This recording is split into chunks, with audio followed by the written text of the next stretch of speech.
I'm Daniel Levine, and this is the Bio Report.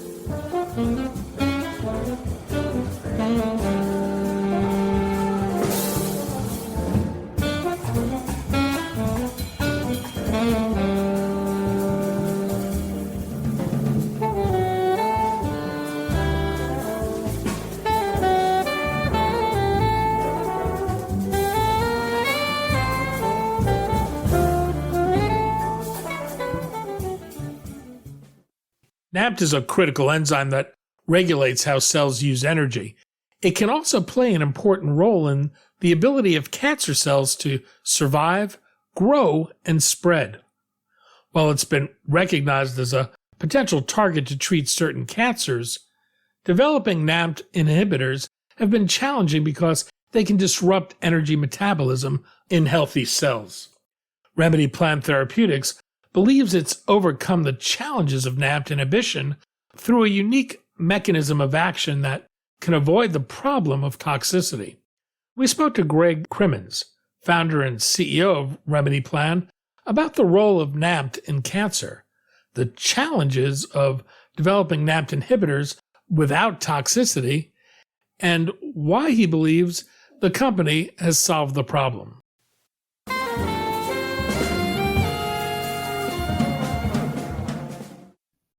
Greg, thanks for joining us.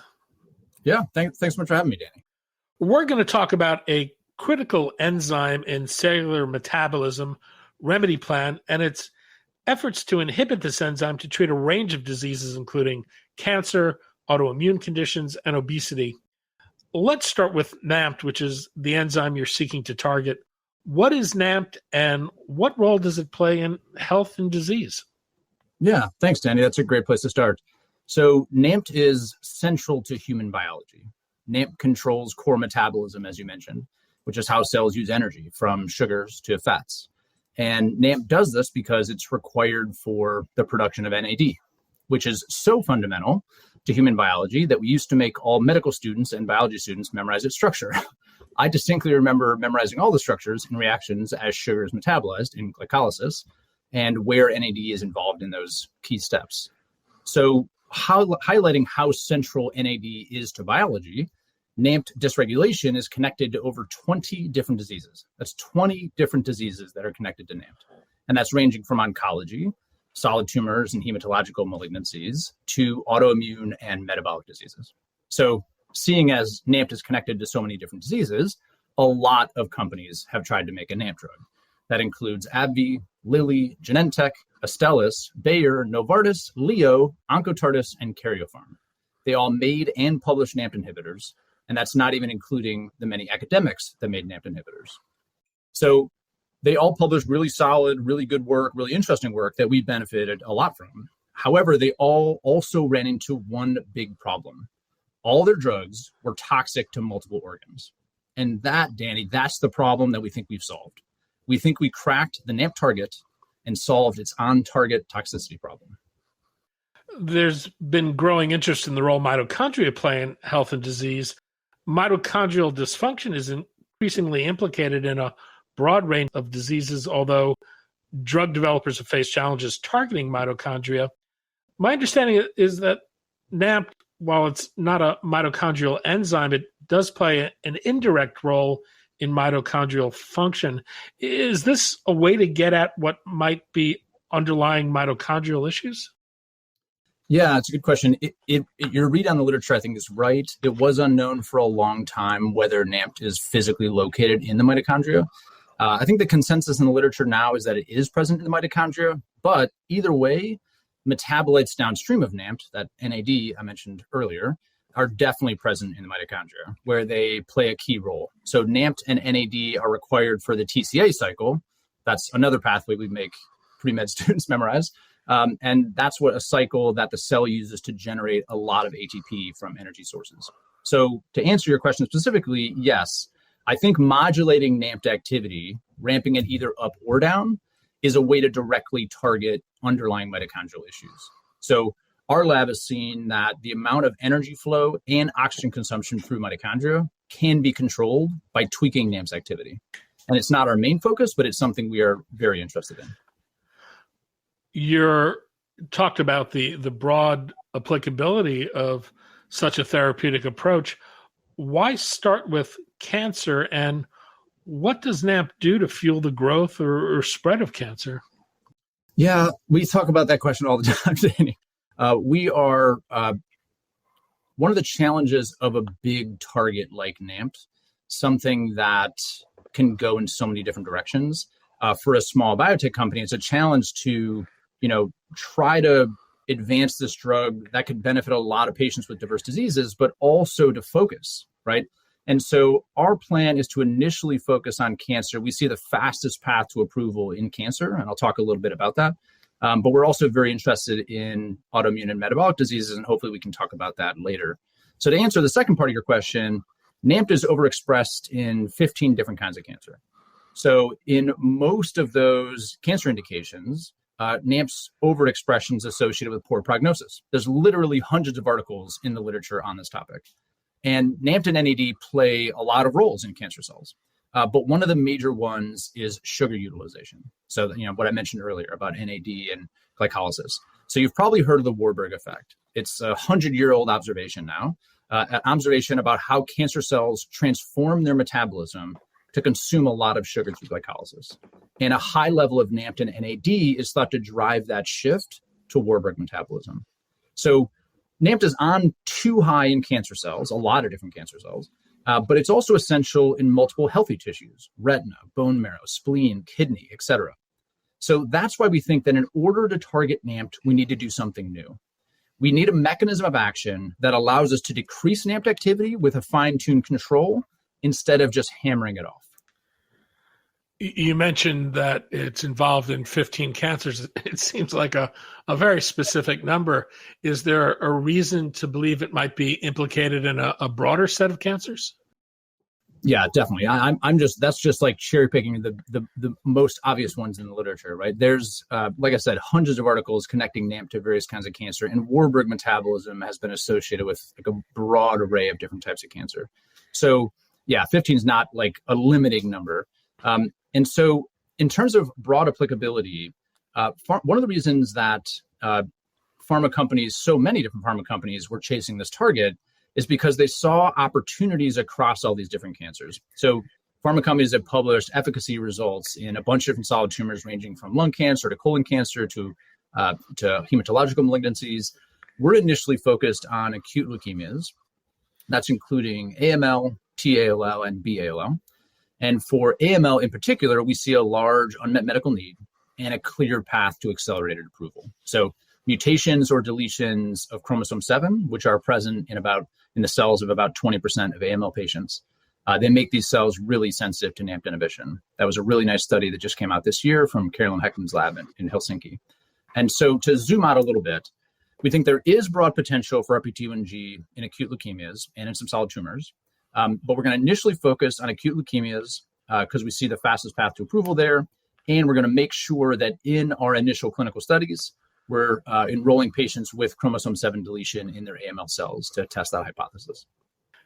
And is it expected this would be a monotherapy, or would it be used in combination with other therapies? Yeah, the short answer is we think it has opportunities in both. So we're starting with monotherapy because almost all cancer drugs start as a monotherapy.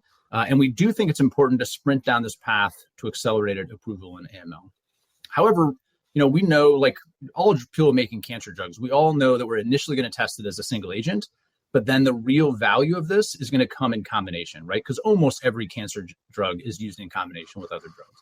And combination treatment is where we see the most potential with several standard of care cancer drugs. So I'll highlight a couple of examples. So BCL2, BCL-XL targeting drugs like venetoclax or navitoclax. Other labs have seen and published that NAMPT overexpression drives resistance to venetoclax in leukemia cells. And our lab has seen that really strong preclinical efficacy results when we combine our drug with venetoclax, either in vitro in cells or in mice.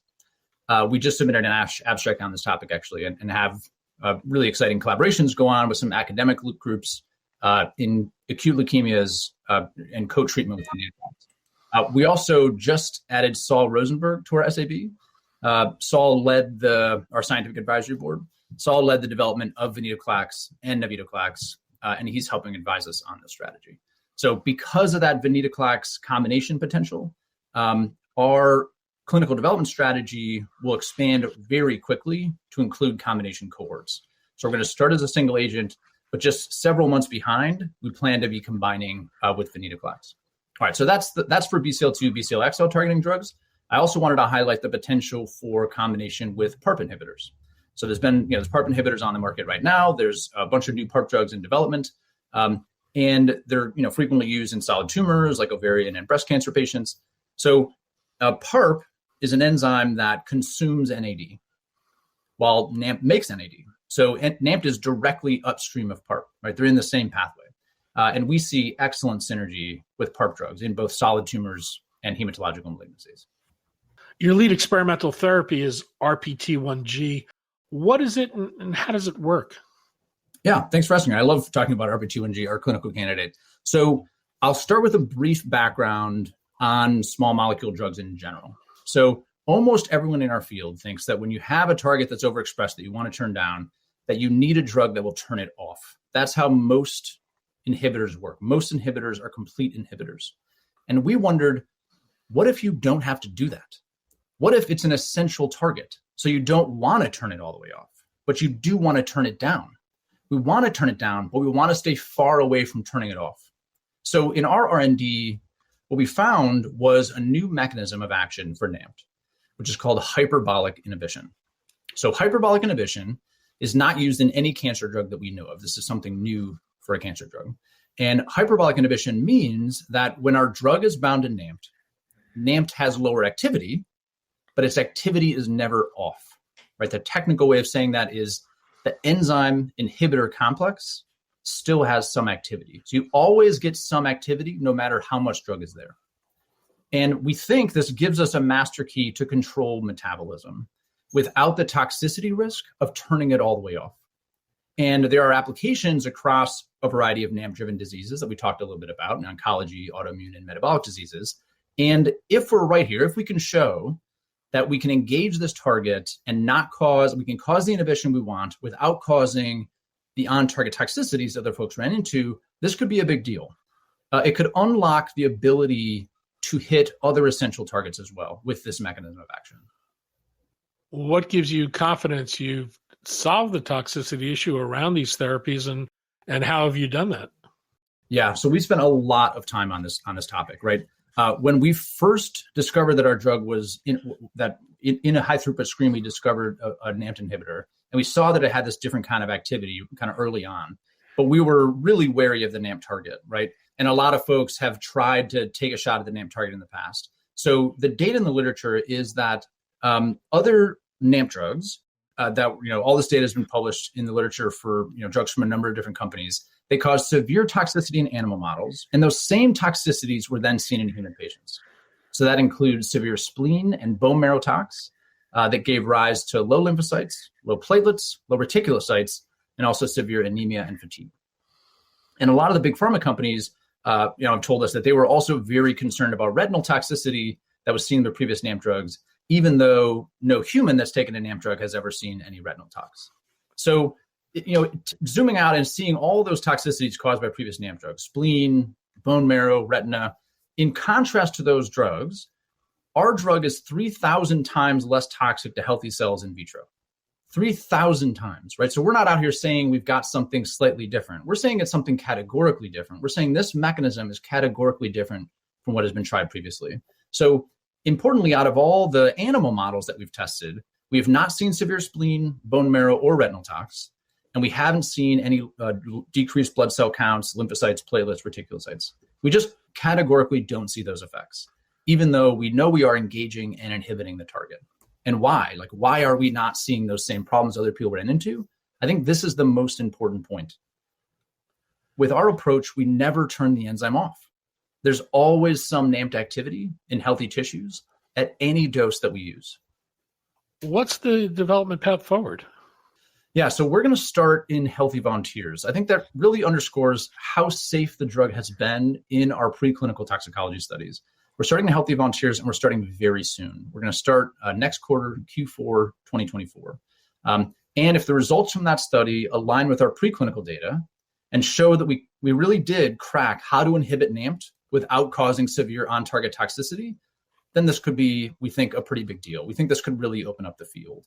And from there, we transition very quickly to treating acute leukemia patients, hopefully at a higher dose because we've already done initial human testing. And we plan for the majority of the folks we enroll initially to be AML patients. As I mentioned, they get the highest unmet medical need, and we do see a fast path to accelerated approval to help a lot of folks with this disease. And I also alluded to that challenge of here's a target that, historically has been explored for so many different indications. And we're initially focused on acute leukemia. And one of the ways that we're trying to also advance the drug towards opportunities for other cancer patients is to work with a lot of different partners. So we're working with great academic partners around the world.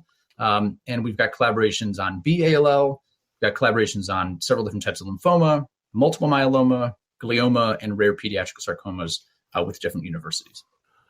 It's a drug that would seem to be an ideal candidate for a basket trial. Did you consider pursuing that at all? We definitely did. Yeah. Some of the historical NAMPT drugs have been used in basket trials across, solid tumors, for example.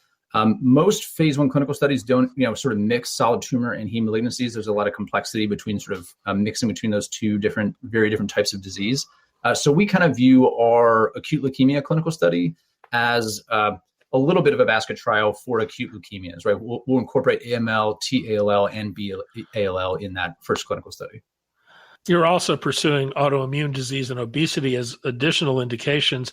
Are you using the same candidate for these, or have you developed other NAMPT inhibitors that have activity that is more targeted or more specific to other indications? Yes, great question. As you can imagine, Danny, we get asked this question a lot by investors. This is one of investors' favorite questions.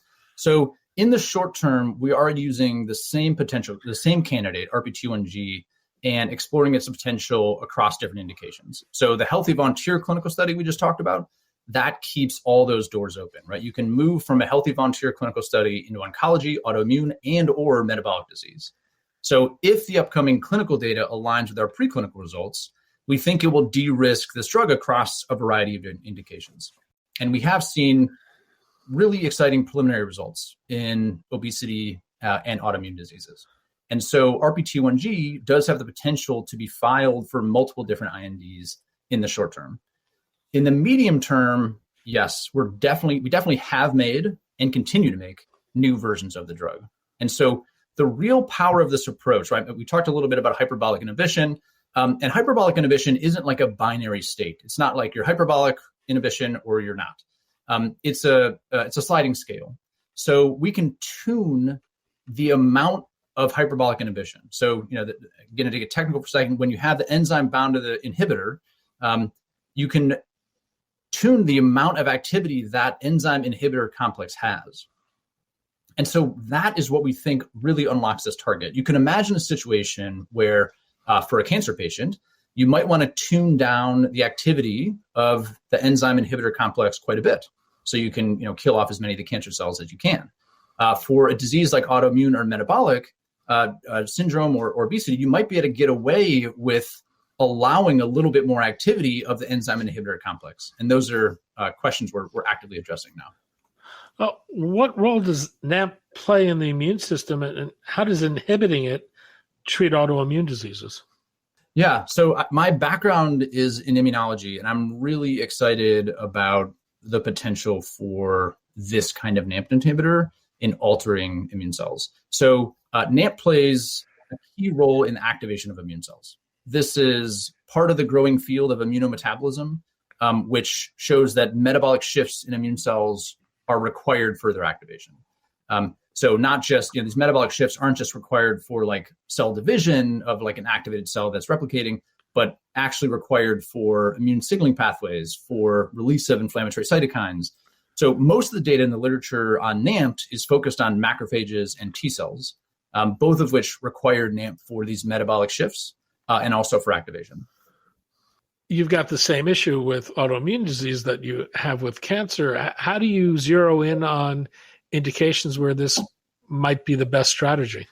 Yeah, that the short answer to that is we're doing a lot of work, and there's a lot more that needs to be done. So I'll tell you a little bit of background on what's in the literature. So NAMPT inhibitors have been used in the literature. Previous NAMPT drugs made by these other companies, made by academics, have been used to treat mouse models, used successfully to treat mouse models of arthritis, IBD, GVHD, lupus, and pulmonary fibrosis. Okay, so we mentioned macrophages, right? These innate immune cells underlie a lot of autoimmune conditions, and there might be potential there for broadly inhibiting inflammation. We mentioned T cells. There's some interesting studies out there on NAMPT's role in activation of different T cell subsets, and that might allow for more targeted treatments of autoimmune diseases. So right now, we're actively pursuing our initial clinical study in healthy volunteers, and in parallel, we're moving fast on a number of preclinical studies to determine which autoimmune disease we want to focus on first. And I think the most important point here, Danny, is that there have been over 100 articles on the role of NAMPT in controlling immune cell biology. But there's never been a NAMPT drug that could be used in patients with autoimmune disease. That they were too toxic, even for oncology, where the toxicity bar is pretty low, right? Where many drugs are quite toxic. And we think that hyperbolic inhibition will unlock NAMPT as a therapeutic target for autoimmune disease. And we're doing a lot of work on that topic now. Obesity might seem like the most obvious place to look at, since it's a metabolic condition, but what role does NAMPT play there?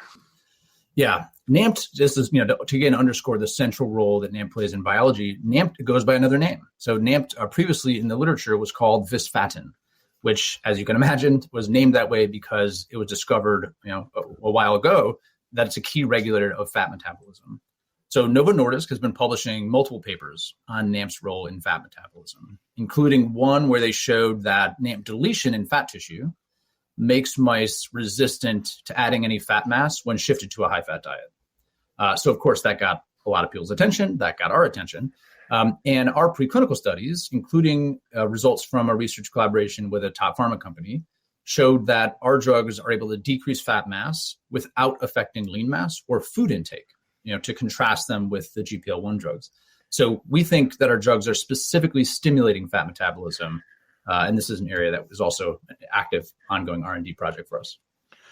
How broadly applicable do you think NAMPT inhibition as a therapeutic strategy might be for other diseases? Yes. So, Danny, thanks for asking this question. This is one of the things that I am most excited about. So, all right, I know is an overused phrase, but I think that this may represent a paradigm shift for small molecule drug development. Hyperbolic inhibition, this mechanism, we think could fundamentally change how we approach essential targets. And essential targets represents a very large group of targets. And I would argue some of the most interesting ones, some of the ones right at the center of biology. And there are a lot of targets that we as a field want to go after, which play a key role in both disease and are also essential for normal cellular function. So while NAMPT is our primary focus, we're hoping that this work represents a blueprint to help develop other hyperbolic inhibitors, to allow the field to reach targets that were previously thought to be undruggable. Okay, so now I'm going to tell you about a scientific concept I'm really excited about. So bear with me for a second here. I'm going to try to connect two concepts. One, undruggable drug targets, and two, on-target toxicity. So in our field, when people say undruggable, usually they mean that people can't figure out how to get a drug to bind to the target or how to get a drug to bind to the target and alter its activity. So that obviously has not been a problem for NAMPT. A lot of groups have made drugs, drug candidates that bind to NAMPT and turn it off. What I find so interesting about this concept is that NAMPT was effectively undruggable because all the attempts to inhibit it caused this severe on-target toxicity that we talked about. All right, so now let me connect it to that concept of on-target tox. So on-target toxicity is when a drug is toxic, not because it's doing something you don't want it to do, like hitting another target, but because it's doing exactly what you want it to do, hitting your exact target of interest. And in the field, on-target toxicity makes people consider a target to be effectively undruggable. On-target toxicity is not a problem that's considered easy to solve, Danny, to put it very mildly. most people run screaming from the idea of on-target toxicity. And we think differently about this. We think that on-target toxicity for a class of really exciting targets can be solved using hyperbolic inhibition. Okay, so thanks for bearing with me there. Now, I'll just wrap up by saying that if that doesn't get you excited about drug development, if that doesn't get you jumping out of the bed in the morning to chase after this, then I don't know what will. Remedy Plan raised about $30 million to date. How far will existing funding take you, and what's the plan for raising additional capital? Yeah, that's correct. That's about the amount we've raised. It's a little bit more than that, but that's in the ballpark. We are funded beyond the next 12 months, which in startup biotech world is forever. And that will take us through healthy volunteer clinical studies. And we're just starting to talk publicly about this. So this is actually one of our first public outreaches, Danny. So thank you very much for having us on the show. And we're going to spend the next few months getting pharma companies and investors up to speed on our clinical candidate and our pipeline and the opportunities that we think they unlock. And we're so close to having the clinical proof of concept that we're looking for, right? We're targeting Q1 2025 to have a lot of this data to kick off our next round. And we consider that inflection point of the healthy volunteer data to be a major inflection point for this target specifically, right? There have been 10 drug development efforts aimed at NAMPT, 4 made it to the clinic, and none of them have been able to show target engagement, show that they can meaningfully engage the target without causing severe on-target toxicity. And we think we will be the first. And we're excited to move from that study quickly into acute leukemia patients and hopefully also to autoimmune and metabolic disease patients. Greg Crimmins, founder and CEO of Remedy Plan Therapeutics. Greg, thanks so much for your time today. Thanks so much, Danny. Really appreciate it.